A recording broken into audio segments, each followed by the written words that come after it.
Hello everyone, welcome to my YouTube channel. NCERT की class 6 की जो हमारी हिस्ट्री की सीरीज चल रही है, उसमें अब तक हमने 8 चैप्टर के बारे में पढ़ लिया है। आज हम चैप्टर नंबर 9, जिसका नाम है व्यापारी, राजा और तीर्थयात्री, इसके बारे में डिस्कस करेंगे।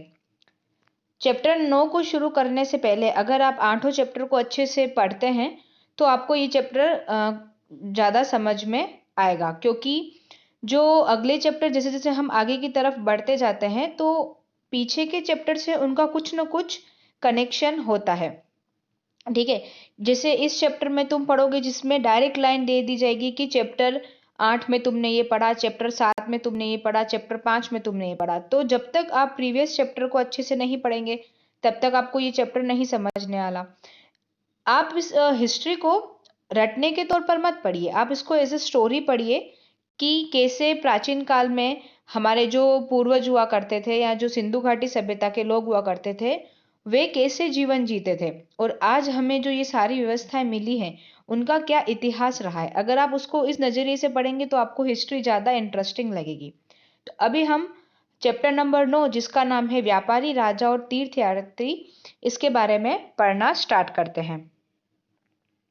चैप्टर स्टार्ट करने के साथ साथ आपको क्या करना है कि इस चैप्टर को पढ़ने के साथ साथ इसके नोट्स भी बनाने हैं, क्योंकि जब आप रिवीजन करेंगे तब आपको आपके सामने ये नोट्स हैं तो आपको रिवीजन में इजी रहेगा। क्योंकि एंड टाइम पर एग्जाम से पहले अगर आप ये पूरा वीडियो पढ़ेंगे तो आपका बहुत टाइम वेस्ट होने वाला है।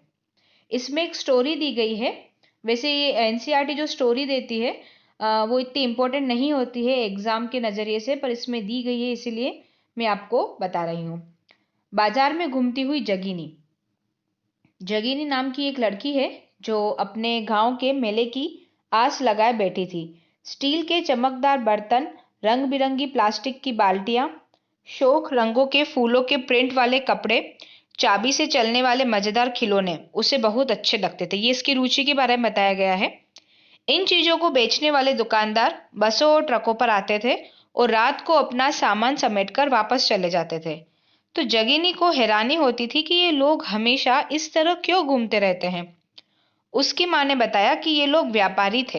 वे चीजों को उन जगहों से खरीदते थे जहां ये बनाए जाते हैं, फिर उन्हें मेलों में बेचते हैं।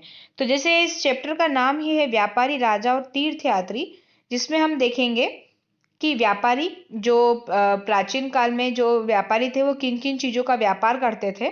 जैसे कि कोई चीज़ हमारे पास है तो हम उसको एक्सपोर्ट करते हैं, उसका निर्यात करते हैं अदर कंट्रीज में, और वहाँ पे जो चीज़ें जो हमारी कंट्री में नहीं वहाँ से हम इम्पोर्ट करते हैं, आयात करते हैं। तो हम इस चैप्टर में उन चीज़ों के बारे में भी देखेंगे कि हम किन किन वस्तुओं का आयात और निर्यात किया करते हैं। सबसे पहले हम व्यापार और व्यापारियों के बारे में कुछ जानकारी देखेंगे। अब इस पैराग्राफ की फर्स्ट लाइन आप देख सकते हैं, अध्याय 8 में। तो जब तक आप चैप्टर 8 नहीं पढ़ेंगे तब तक आपको नहीं पता चलेगा कि उसमें था क्या और इसमें 9 चैप्टर में आने क्या वाला है। तो इन सारे चैप्टर की लिंक आपको डिस्क्रिप्शन बॉक्स में मिल जाएगी, आप वहां जाके चेक कीजिए, उन्हें पढ़िए, फिर ये चैप्टर की आप रीडिंग लगाइए या इन्हें पढ़िए। अध्याय 8 में तुमने उत्तर के काले पॉलिश वाले बर्तन के बारे में पढ़ा था। उसमें मिट्टी के बर्तन थे जिन पे काली पॉलिश की गई थी और उस पर उनको चमक बनाने के लिए भी उनके ऊपर पॉलिश की गई थी। ये खूबसूरत बर्तन, खास तौर से इनकी कटोरियां और थालियां, इस उपमहाद्वीप के अनेक पुरास्थलों से मिले हैं। जैसे इनकी खुदाई हुई थी तो यहाँ से ये हमें प्राप्त हुए हैं। सवाल उठता है कि इन जगहों पर ये बर्तन कैसे पहुंचे। तो ऐसा आइडिया लगाया जाता है कि जहाँ ये बनते थे वहां से व्यापारी इन्हें ले जाकर अलग अलग जगहों पर बेचते, क्योंकि व्यापारी का काम क्या है कि वस्तुएं लेना और उसे या तो जहां वे रह रहे हैं वहां पर बेचो, जन साधारण तक उसको पहुंचाओ, या तो फिर जहां वे वस्तुएं नहीं हैं आसपास के गांव में, शहरों में जाकर उनको बेचो। तो जो व्यापारी थे वे इन चीजों को दूसरी जगह पर पहुंचाने का काम करते थे। दक्षिण भारत सोना, मसाले, खास तौर पर काली मिर्च और कीमती पत्थरों के लिए फेमस था। ठीक है, आपको ये नोट कर देना है कि जो दक्षिण भारत है उसमें सोना, मसाले और काली मिर्च, इन सब के लिए ये फेमस था। काली मिर्च की रोमन साम्राज्य में इतनी मांग थी कि इसे काले सोने के नाम से बुलाते थे और इंडिया में ये आसानी से इसका उत्पादन होता था। तो जो व्यापारी थे वह काली मिर्च को समुद्री जहाजों और सड़कों के रास्ते रोम पहुंचाते थे। और दक्षिण भारत में ऐसे अनेक रोमन सोने के सिक्के मिले हैं। तो आप ये सोचिए कि इनके बीच में व्यापार कैसे होता था। जो साउथ के व्यापारी थे वे रोम को काली मिर्ची पहुंचाते थे, बदले में रोम उन्हें सोने के सिक्के देते थे। ठीक है, तो इस प्रकार उनके बीच में सिक्के और सामान का आदान प्रदान होता था। कभी कभी कोई कैश में भी पेमेंट करता था, पर रोम से हमें सोने के सिक्के प्राप्त हुए हैं। अब आपकी एनसीईआरटी की बुक में व्यापार से जुड़ी एक कविता दी गई है, जिसे हम पढ़ लेते हैं। ये जो कविता है हमें संगम कविता, इसके प्रमाण हमें मिले हैं। संगम साहित्य क्या है वो भी मैंने प्रीवियस चैप्टर में अच्छे से बताया है। समुद्री जहाजों पर लाए गए तेज तर्रार घोड़े, गाड़ियों पर काली मिर्च की गठरियां, हिमालय से मिले रत्न और सोना, दक्षिण की पहाड़ियों से चंदन की लकड़ियां, दक्षिणी सागर के मोती और पूर्वी सागर के मूंगे, गंगा और कावेरी की फसलें, श्रीलंका से आए खाद्यान्न, म्यांमार के बने मिट्टी के बर्तन और दुर्लभ कीमती आयात। तो आप इसमें डायरेक्ट देख सकते हैं कि कौन सी चीजें हमें कहां से प्राप्त हुई है। ये हमें इसका क्लियर वर्णन हमें सामने दिख रहा है। व्यापारियों ने कई समुद्री रास्ते खोज निकाले। इनमें से कुछ समुद्र के किनारे चलते थे, कुछ अरब सागर और बंगाल की खाड़ी पार करते थे।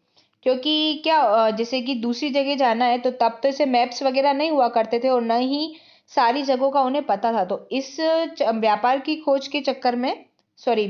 चक्कर में इन्होंने कई नए नए जगहों की खोज की।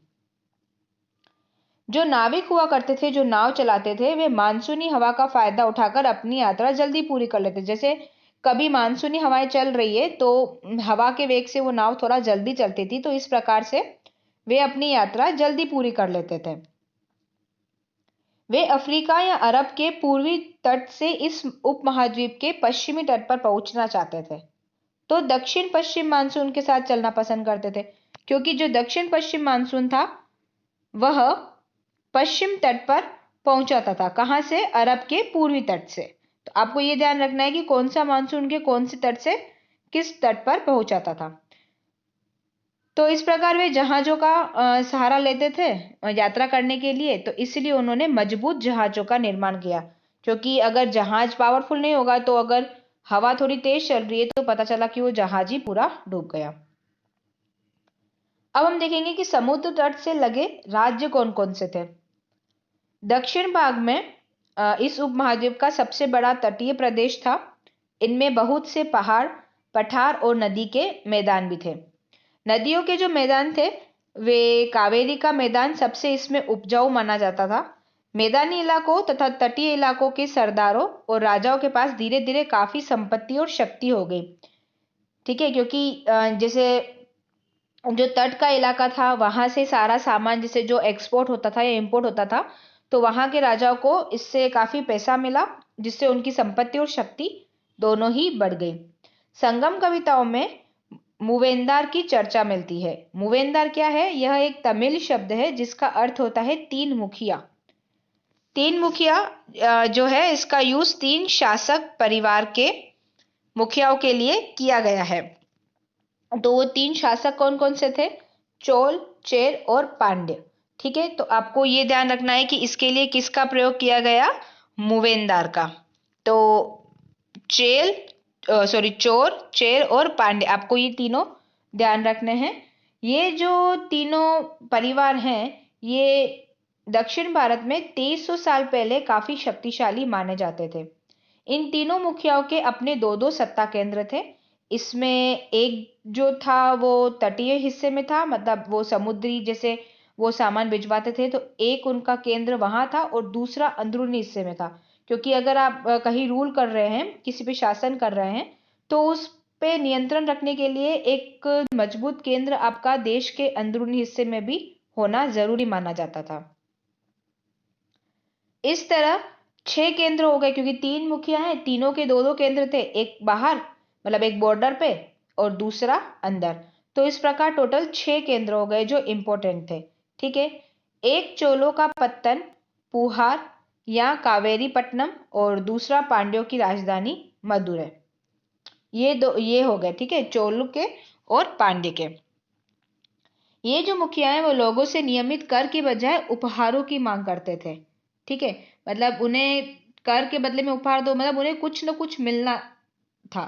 तो बहुत से जो राजा थे, जो दूसरे थे, वे कर मांगते थे, पर ये जो मुखिया थे वे उन्हें गिफ्ट्स मांगते थे। कभी कभी ये सैनिक अभियानों पर भी निकल पड़ते थे और आसपास के इलाकों से शुल्क वसूल करते थे। तो मतलब कहीं ना कहीं से उन्हें कुछ ना कुछ तो मिलता ही था। इनमें से कुछ धन वे अपने पास रख लेते थे, बाकी अपने समर्थक, जो रिश्तेदार आते हैं, सिपाही हैं और कवियों के बीच में वे बांट देते थे। और इन्हें ये कहाँ से मिलता था? जो लोगों से वे उपहार मांगते थे वे, और सैनिक अभियानों में लिए गए शुल्क से। अनेक संगम कवियों ने उन मुखियाओं की प्रशंसा में कविताएं लिखी हैं जो उन्हें कीमती जवाहरात, सोने, घोड़े, हाथी, रथ या सुंदर कपड़े दिया करते थे। सीधी सी बात है, उन्हें अगर उपहार मिलता है तो उसके बदले में वह उन राजाओं या मुखियाओं की के ऊपर कविताएं भी लिखा करते थे।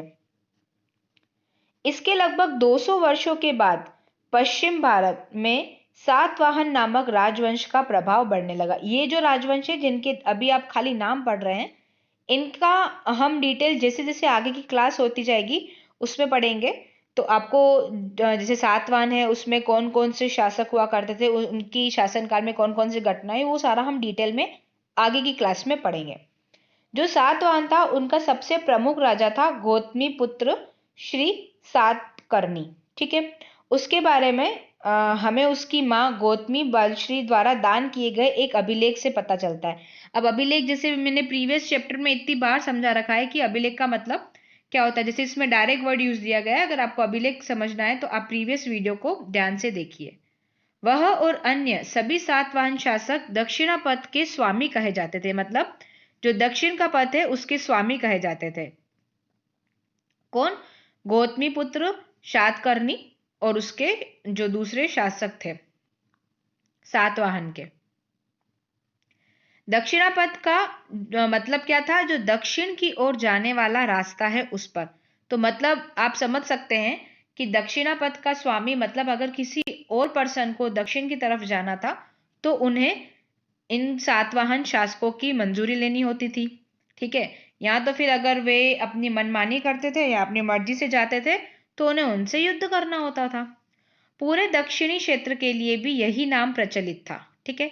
श्री सातकर्णी ने पूर्वी, पश्चिम और दक्षिण तटों पर अपनी सेनाएं भेजी, क्योंकि वो इतना शक्तिशाली था। तो मतलब आप आइडिया लगा सकते हैं कि तीनों तरफ उन्होंने अपनी सेनाएं भेजी थी। अब हम देखेंगे रेशम मार्ग की कहानी। रेशम मार्ग आपने नाम सुना होगा, सिल्क रूट जिसे इंग्लिश में कहते हैं। कीमती, चमकीले रंग और चिकनी मुलायम बनावट की वजह से रेशमी कपड़े अधिकांश समाज में बहुमूल्य माने जाते थे। क्यों? क्योंकि रेशमी वस्त्र की आप विशेषताएं देखिए। एक तो वो कीमती था, चमकीले रंग, और उसकी जो बनावट थी वो चिकनी और मुलायम थी।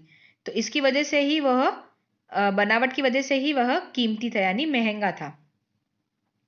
और जो रेशम का तैयार कपड़ा था ना, उसको तैयार करने में काफी मेहनत लगती थी, क्योंकि जो रेशम के कीड़े से सबसे पहले कच्चा रेशम निकाला जाता था, फिर उसकी सूत काटी जाती थी, फिर उसके बाद कपड़ा बुना जाता था। और रेशम से जो कीड़े से जो कच्चा रेशम निकालना था वह भी काफी जटिल प्रक्रिया हुआ करती थी। रेशम बनाने की तकनीक का आविष्कार सबसे पहले चाइना में हुआ था, वो भी करीब 7000 वर्ष पहले। और इन्होंने क्या हुआ, जब इन्होंने सिल्क बनाना सॉरी रेशम बनाना शुरू किया तो उन्होंने काफी टाइम तक दुनिया से यह बात छुपाई कि उन्होंने रेशम का उत्पादन कर लिया है। पर चीन से पैदल, घोड़ों या ऊंटों पर कुछ लोग जो है दूर दूर की जगहों पर जाते थे और अपने साथ रेशमी कपड़े भी ले जाते थे, ठीक है। तो जिस रूट से वह जाते थे, जिस मार्ग से वह यात्रा करते थे, वह मार्ग हो गया रेशम मार्ग, ठीक है। कौन? जो चीन के व्यापारी थे वह दुनिया पैदल या घोड़ों पर चढ़कर दूसरे हिस्से पर जाते थे और अपने साथ पे रेशम का कपड़ा भी लेके जाते थे। तो जिस मार्ग से वे गए वो हो गया सिल्क रूट। कभी कभी चीन के शासक जो थे वो ईरान, पश्चिमी एशिया के शासकों को उपहार के देने के तौर पर रेशमी कपड़े बेचते थे। जैसे हमने रोम के शासक को काली मिर्च दी थी, तो उसने बदले में हमें गोल्ड के सिक्के दिए थे। तो चाइना वाले जो थे वो ईरान और पश्चिम एशिया के शासकों को रेशमी कपड़े दिया करते थे। यहाँ से रेशम के बारे में जानकारी और भी पश्चिम की ओर फैल गई, क्योंकि अब जैसे वो उन्होंने गिफ्ट दिया तो ज्यादा टाइम तक तो ये जानकारी नहीं रह सकती थी छुपी हुई कि इन्होंने रेशम का उत्पादन कर लिया है। करीब 2000 साल पहले रोम के शासकों और धनी लोगों के बीच रेशमी कपड़े पहनना एक फैशन बन गया। ठीक है, रोम के शासक मतलब सिल्क वही लोग पहनते थे जो अमीर लोग थे। ठीक है, इसकी कीमत बहुत ही ज्यादा होती थी, इसीलिए हर किसी के बस की बात नहीं थी कि वह सिल्क का कपड़ा पहने, क्योंकि चीन से इसे लाने में दुर्गम पहाड़ी और रेगिस्तानी रास्तों से होकर जाना पड़ता था। सबसे पहली बात कि इसकी कीमत क्यों है, इसका हम कारण जानेंगे। क्योंकि जो रेशम का कपड़ा था उसको बनाने की जो प्रक्रिया थी, जो प्रोसीजर था, वो काफी टफ था, जटिल था। उसके बाद से इसका उत्पादन सबसे पहले जैसे चाइना में हुआ, तो चाइना से दूसरी जगह जाने में उसे कहीं जो रास्ते थे वो भी दुर्गम हुआ करते थे, तो इस प्रकार उसकी जो कॉस्ट थी वो बढ़ जाती थी। अब हम देखेंगे इसमें एक मानचित्र दिया गया है जो प्रीवियस वीडियो के उसमें है। आप दूसरी वीडियो को जाकर देखकर उसका स्क्रीनशॉट ले सकते हैं। उसमें आपको सिल्क रूट और उसकी शाखाओं के बारे में क्लियर दिख जाएगा। कुछ शासक जो थे वो इसके बड़े बड़े हिस्सों पर अपना नियंत्रण रखना चाहते थे, क्योंकि इस रास्ते पर यात्रा कर रहे व्यापारियों से उन्हें कर, शुल्क और तोहफे के जरिए लाभ मिलता था। तो मतलब अगर सिल्क रूट या जिस रास्ते से सिल्क जा रहा है उस पर किसी का कब्जा है तो वहां पे वहां के शासक को उन्हें कर भी मिलता था, शुल्क भी मिलता था और उपहार भी मिलते थे। इसके बदले ये शासक इन व्यापारियों को अपने राज्य से गुजरते वक्त लुटेरों के आक्रमण से सुरक्षा देते थे। मतलब वो उन्हें सेफ्टी देंगे, तो सेफ्टी के बदले में वे उन्हें गिफ्ट और पैसे दिया करते थे। जो कुषाण थे वे सिल्क रूट पर नियंत्रण रखने वाले शासकों में सबसे प्रसिद्ध थे। करीब 2000 साल पहले मध्य एशिया और पश्चिमोत्तर भारत पर इनका शासन था, कुषाणों का। इन्होंने जो सिल्क रूट पर, जैसे इसमें कहा गया है ना कि जो सिल्क रूट पर शासन करेगा वो वहां से गुजरने वालों को सेफ्टी देगा और बदले में उन्हें उपहार मिलेंगे। तो कुषाण में सबसे फेमस शासक थे। पेशावर और मथुरा इसके दो मुख्य शक्तिशाली केंद्र थे। तक्षशिला भी इसके ही राज्य का हिस्सा था। ये सारे कुषाणों की बात की जा रही है। इनके शासनकाल में सिल्क रूट की एक शाखा मध्य एशिया से सिंधु नदी के मुहाने के पत्तनों तक जाती थी। मतलब जो मध्य एशिया है वहां से लेकर सिंधु नदी, ये काफी लंबा मार्ग था। तो ये सारा कुषाणों के शासनकाल में ही हुआ। इस उपमहाद्वीप में सबसे पहले सोने के सिक्के जारी करने वाले जो शासक थे वे कुषाणी थे। ये इंपॉर्टेंट लाइन है, ऐसा क्वेश्चन अक्सर एग्जाम में पूछा जाता है कि सबसे पहले सोने के सिक्के किसने जारी किए थे। और सिल्क रूट पर यात्रा करने वाले व्यापारी इसका उपयोग किया करते थे, किनके? सोने के सिक्कों का। अब हम देखेंगे बौद्ध धर्म का प्रसार। कुषाणों का सबसे प्रसिद्ध राजा था कनिष्क, और कनिष्क जो है उसने करीब 1900 साल पहले शासन किया था। उसने एक बौद्ध परिषद का गठन किया जिसमें एकत्र होकर विद्वान महत्वपूर्ण विषयों पर विचार विमर्श करते थे। मतलब जैसे कि जो जो भी विद्वान थे तब क्या टॉपिक चल रहा है, करंट टॉपिक पर वे डिस्कस करते थे। तो उसके लिए कुषाण ने एक बुद्ध परिषद का गठन किया गया था और इसके शासनकाल में एक बौद्ध संगीति का भी आयोजन हुआ था। बुद्ध की जो जीवनी है बुद्ध चरित, उसके जो रचनाकार हैं अश्वघोष, वे भी कनिष्क के दरबार में हुए। तो आपको ये बुक का नाम ध्यान रखना है, बुद्ध चरित, जो बुद्ध की जीवनी है जिसके रचनाकार हैं कवि अश्वघोष। इस समय बौद्ध धर्म की एक नई धारा महायान का विकास हुआ। इसकी दो मुख्य विशेषता है। पहले जैसे बौद्ध धर्म की दो धारा है, हीनयान और महायान। तो जो महायान है उसका विकास हुआ था कुषाणों के टाइम, कनिष्क के टाइम में। अब हम महायान की विशेषता देखते हैं। मूर्तियों में बुद्ध की उपस्थिति सिर्फ कुछ संकेतों के माध्यम से दर्शाई जाती है। मतलब ये जो बुद्ध की मूर्ति है ना, उसमें बुद्ध की जो उपस्थिति के बारे में बता रहे हैं। जैसे मिसाल के तौर पर उनके निर्वाण प्राप्ति को पीपल के पेड़ की मूर्ति द्वारा दर्शाया जाता था, पर अब बुद्ध की प्रतिमाएं बनाई जाने लगी। मतलब ये क्या करते थे कि जो बुद्ध थे, महात्मा बुद्ध, उनकी मूर्तियों में विश्वास करते थे। जैसे कि बुद्ध का निर्वाण हुआ है, मतलब उनकी डेथ हुई, तो डेथ को वे पीपल के पेड़ की मूर्ति द्वारा दर्शाते थे, महायान के लोग। ठीक है। बाकी जो हीनयान के लोग थे, वे बुद्ध की मूर्ति में विश्वास नहीं करते थे। दूसरा जो परिवर्तन था वो बोधिसत्व में आस्था को लेकर आया। बोधिसत्व उन्हें कहते हैं जो ज्ञान प्राप्ति के बाद एकांतवास करते हुए ध्यान साधना कर सकते हैं। मतलब उन्हें अगर ज्ञान प्राप्त हो रहा है तो उसके बाद वे एकांतवास करते हुए ध्यान साधना कर सकते हैं। लेकिन ऐसा करने के बजाय वे लोगों को शिक्षा देने और मदद करने के लिए सांसारिक परिवेश में ही रहना ठीक समझने लगे। पहले क्या होता था कि जिन्हें ज्ञान प्राप्त हो गया वे एकांत में बैठ के ध्यान लगाएं, पर फिर उसमें परिवर्तन क्या आया कि जिन्हें ज्ञान प्राप्त हो गया तो वो उन ज्ञान को जन साधारण तक या जो लोग हैं उन्हें शिक्षा देने, मतलब उस ज्ञान की शिक्षा दें, उनकी मदद करें। तो इसके लिए उन्होंने सांसारिक परिवेश में रहना ही ठीक समझा।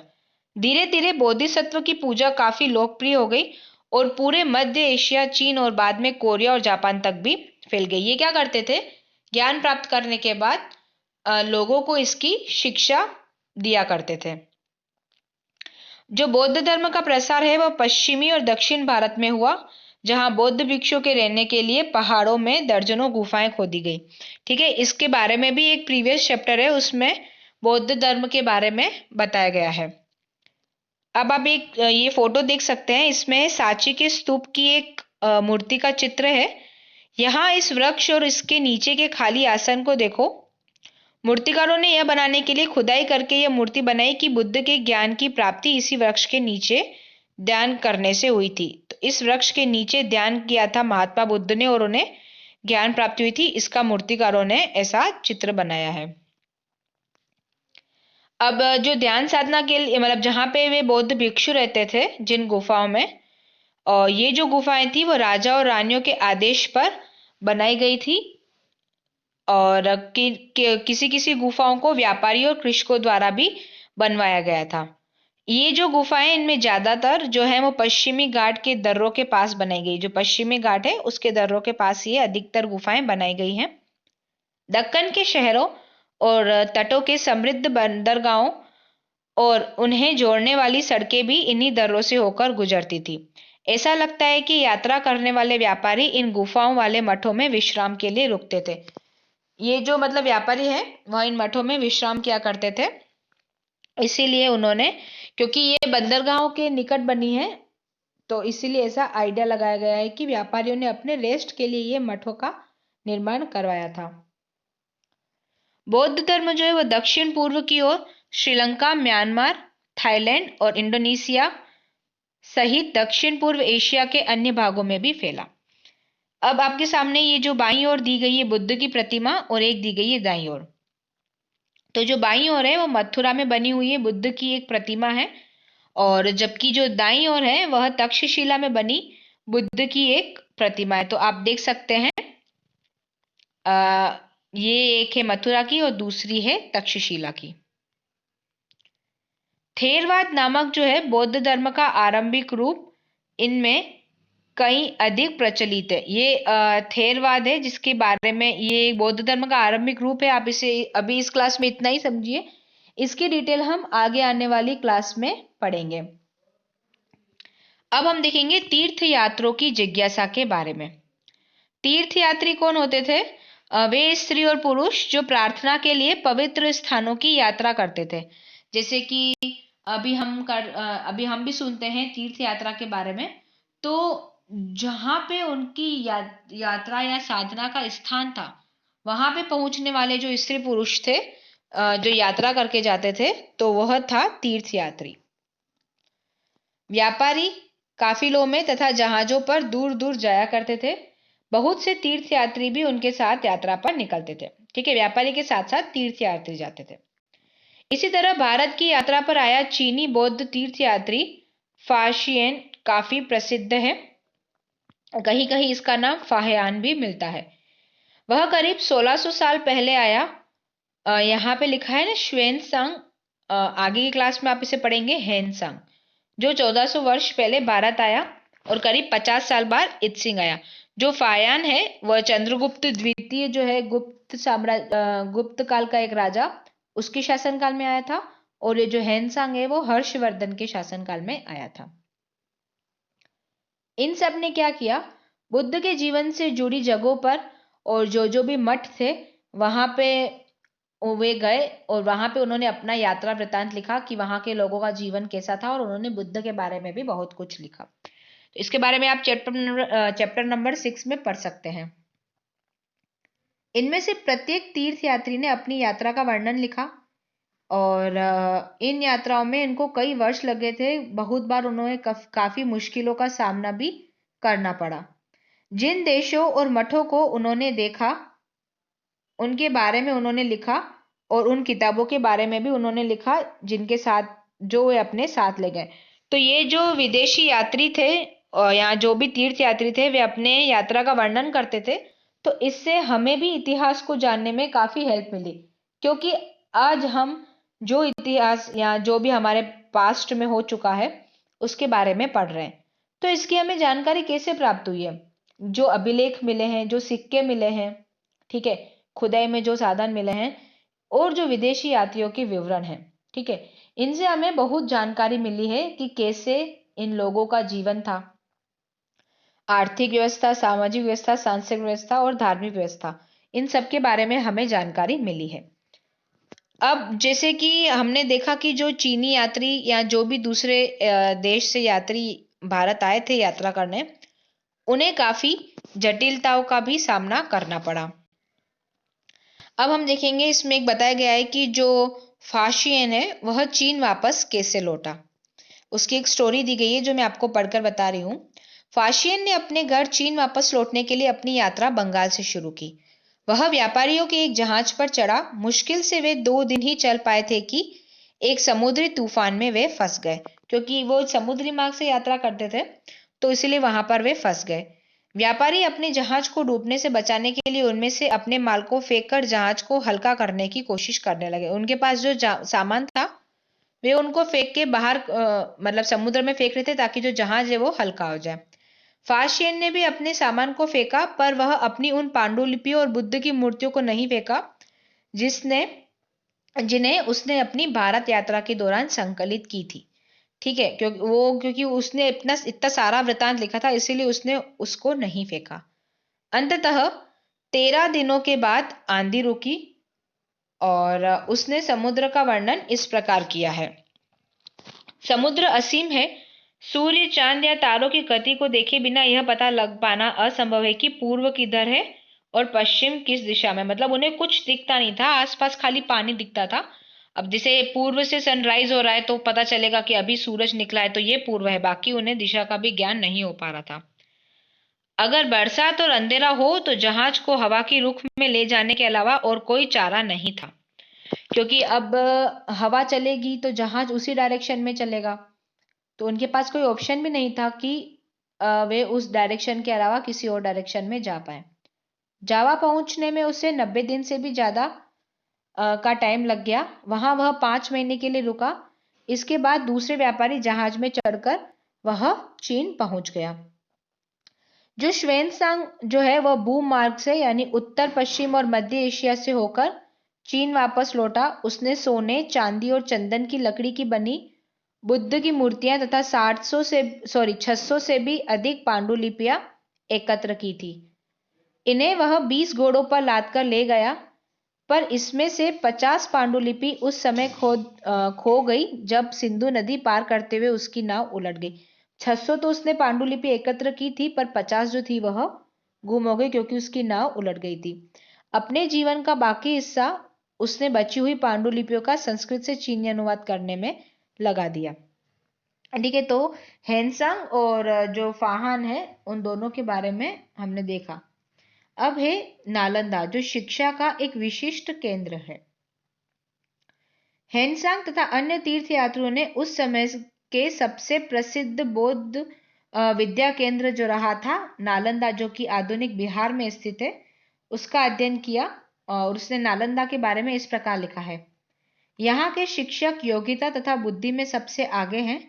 बुद्ध के उपदेशों का वह पूरी ईमानदारी से पालन करते हैं। मठ के नियम काफी सख्त हैं, जिन्हें सबको मानना पड़ता है। पूरे दिन वाद विवाद चलते ही रहते हैं, जिससे युवा और वृद्ध दोनों ही एक दूसरे की मदद करते हैं।